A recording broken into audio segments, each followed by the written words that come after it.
Hello. So today we are looking at an extension of the Candle chat project. This is called Candle Tensor Tools, and it is used to create safetensors from pickle files and GGUF files from safetensors files. The name Tensor Tools comes from the main HuggingFace Candle repository. This is basically just an example they have there that I've taken out and precompiled a binary for easy use. This will work on x86 Ubuntu. Otherwise, the Rust code is included, so you can compile your own. The first thing we need to do is grab what we want, so I'm going to git clone this repository, and this is going to take some time because it's very large. As we can see here, it has to get these binary files. The Mistral 7b OpenOrca project is a little bit different than the main Mistral 7b in that it uses a different prompt format. I will explain how I've set up OpenOrca in my next video. I wanted to quickly go through how I'm creating these quantized models because there has been a lot of confusion about Candle's use of GGUF files, which is slightly different than that of llama.cpp. There are 3 scripts in the main scripts folder. Init-repo will be used to set up your repository to work with HuggingFace. It sets up the git LFS, that's large file system, so that you don't have to remember all of those commands. I have it set up as an interactive script so that you can just type in or copy paste your names as you need it. It will check if you have git LFS installed. If you do not, it will install it. Then it will configure your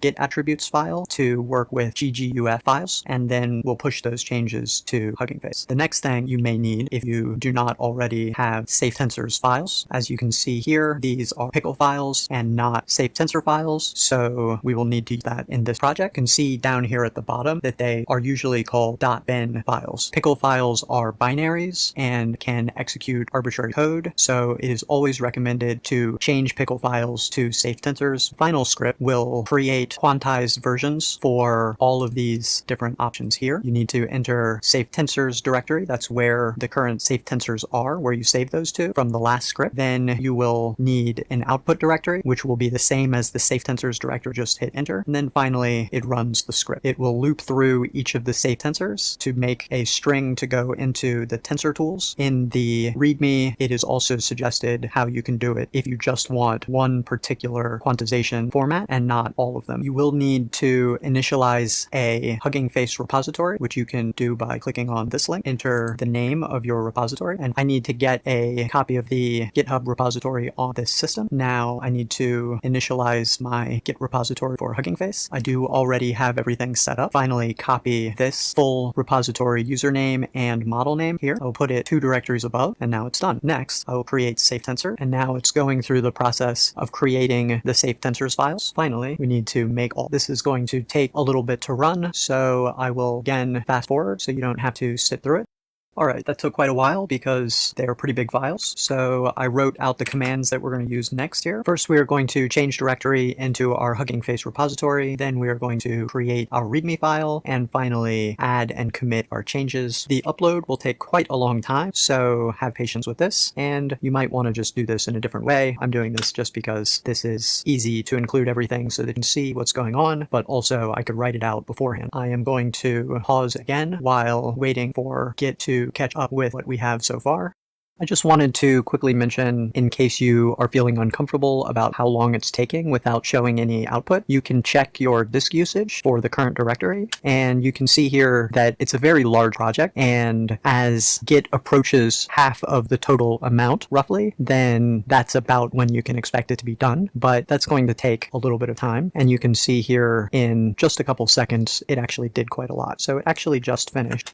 Here you can see that the commit has finished and it is now working on pushing the files at around 10 megabytes per second. This is going to take an absurdly long amount of time. So because I'm working on a server here, I'm actually going to cancel this process real quick and create a screen session. And now that I am in a screen session, I will be able to actually log out of this without stopping the process. So I'm just going to again push, and it's going to start uploading again, and I can use Control-A-D to get out of that, and now it is hatched. To get back into it, I'll just type that same command again. This R has to be capitalized in order to start the screen session. It's a lowercase r. You can rejoin, but you can't create the named screen session. So here we can see that I've come back into it and everything's fine. Exiting again, and now I'm just going to let this run That has now finished. First of all, you can see that I made a small mistake in the script, so it appended an extra candle underscore to the name. I've already fixed that in the GitHub repository for TensorTools, so you won't have to worry about that. Right now, I am pushing the changes where I get rid of that first candle underscore. Pushing the changes to HuggingFace was very fast because Git only changes things incrementally, so it only had to change the name and not all of the data included in the GGUF files. You can see how much quantization happens with each of these different file types. The F16 is obviously the largest, and the Q2K is obviously the smallest. There's some range in between here, and you can choose what is most suitable for your use case. If you don't need all of these, you can easily adjust the script by just pulling out the ones that you are definitely not going to use. You are also going to need a tokenizer.json file. I will explain how to set this up in the next video. I think that covers everything for now. You have a great day and enjoy whatever you're doing. Goodbye.